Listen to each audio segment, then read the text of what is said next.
presidential elections will be held in Russia in March 2024. The next presidential elections of Russia will be held for 3 days, from March 15 to March 17. In connection with these events, the idea of the indispensability of Russian President Vladimir Putin is undergoing another reincarnation, perhaps the most powerful in the last 20 years. If Putin is gone, then Russia will disappear, collapse, evaporate, and the like. Various opinion leaders prophesy from televisions, smartphones, toasters and umbrellas. The moment for the propaganda campaign, it should be noted, was chosen very successfully. It is customary to talk about such moments. If it didn't exist, it would have to be invented. Against the background of top news about deactivation of NATO, anti-Russian attacks by Western politicians, and possible sanctions against Putin personally. As Biden personally stated, the idea of the indispensability of our president sounds very impressive, but we are adults, we understand that all this hype is likely to end in nothing, in the sense that we won't learn anything new. And we also understand that all unfriendly initiatives have become possible to a great extent due to the flawed internal policy of our elite, in which there was no decent place for its own population. The elite has not yet understood that a government that does not respect its people has no support, and cannot be respected by either the people or the elites of other countries, since the people are the key pillar of power in any state, and not iron, even if it flies at the speed of hypersound. A country where the overwhelming majority of people live in need and are dissatisfied with their situation, a priori becomes an object of attack from strong neighbors. Such is world politics, which now follows the law of the streets, and it was formed with the direct participation of Russia, more precisely, the Russian elite. There is no one to take offense at, and there is no one to complain to. It is impossible to imagine that any of the Western leaders would dare to say something like that to the USA and its leaders. Back then, everyone followed the rules of etiquette, because we were really strong and equal in every way. Now what is happening to our elite is what should happen to those who have been too long and, importunately making friends with the strong, flattering and betraying their own, giving in and humiliating themselves. Such people are not respected anywhere, neither in the world of people, nor in the world of countries. 20 years later, the policy of giving in and retreating has brought Russia to a standstill. Efforts to build pipes with cheap gas and oil did not help. Concessions on native Russian lands did not help. Billions flowing out of Russia through a pipeline to foreign elites and peoples did not help. The Russian elite seems to have been billed twice as much as before, but instead of finally sending the West in a certain direction, and turning around itself so that the economy could work for the people, get their support and strength, the elite is again trying to negotiate with those who are not going to do this at all. But without the people, power is not power. The elite needs popular support like air. Well, since the people do not have real support and cannot have it, the elite went the tried and tested way, deciding to consolidate society around the national leader, presenting him as the only savior from external enemies. Apparently, someone at the top sincerely believes that such a statement of the issue should reconcile us with the total injustice that has prevailed in the country for so many years.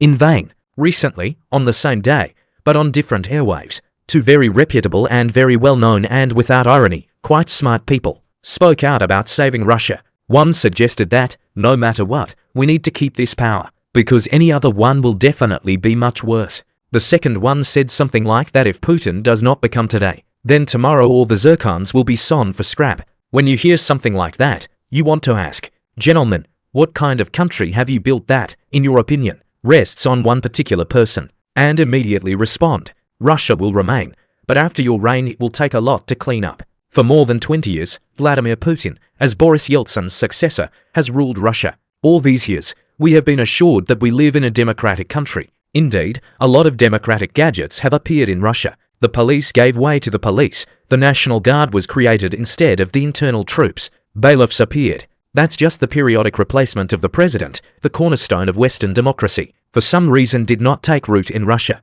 For more than 20 years, Russians have been convinced that Putin will leave and everything will collapse, chaos will ensue, as in Ukraine, or it will get worse than in the dashing 90s. However, it is obvious that more than a dozen colonels and generals of the FSB can do what our president is doing. They can also wrinkle their brows, portraying sincere concern for people. It will not be difficult for them to climb into the sky together with the sturgeons or, while in a bathyscaphe, descend into the depths of the sea. Any manager is able to hold regular meetings with the government, reading a text prepared by someone on a piece of paper and informing the audience about their own work. Naturally, such a replacement will not change anything in the lives of ordinary people. but it will create the appearance of democratic processes in the country. There has already been such an experience under Putin. In 2008, Dmitry Medvedev, who had a rating of less than 1%, created an image of a modern effective manager in 6 months.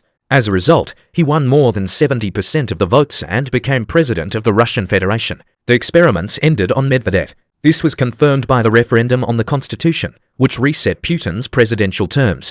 No one seemed to notice the decision of the European Parliament on the legitimacy of the amendments adopted on the stumps. The upcoming consideration in the US Congress of the issue of non-recognition of Putin as president after May 2024, on the contrary, caused our officials to make a wave of hysterical statements about interference in Russia's internal affairs. So what's the problem? Is it really impossible to take another candidate from the so-called Kremlin pool, promote him in 6 months and put him in the presidential chair? This will create the appearance of democratic changes in the country, and at least calm the West a little. After all, the Russian elite is extremely interested in this. Among the many reasons for Putin's irremovability, 3 key ones can be distinguished. The first reason: the periodic change of the president will make it difficult for the right candidate to win. The second reason: if it becomes very clear to people that different people can rule the country, the president can be different and not the same, then it will be much more difficult to ensure the victory of his candidate, the next Medvedev. Russia had such an experience again. Do you remember how Vladimir Wolfovich Zhirinovsky in the early 90s jumped out like the devil out of a snuff box and confused all the plans? The authorities were also lucky that it was easy to negotiate with him, and Putin guarantees the preservation of the results of privatization. There is an informal distribution of positions and powers within the ruling elite. The territory and industries from which they feed are divided between families and clans.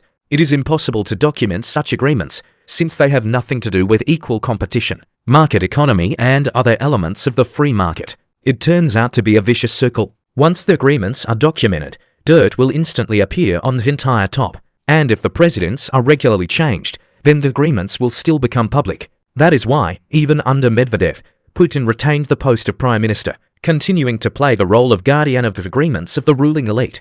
Medvedev may not have been privy to all the details.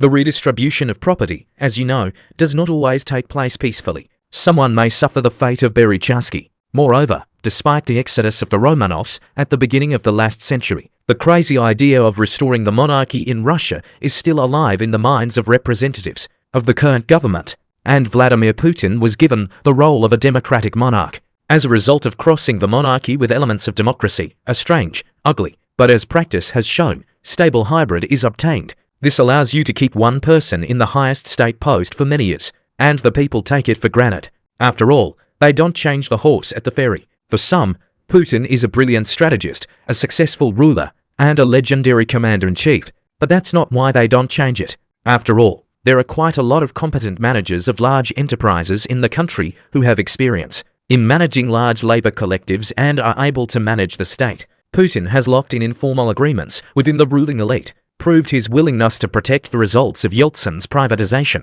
and his willingness to cover his own, and who suits the so-called lower classes with stability, and they agree with the proposal of the ruling elite.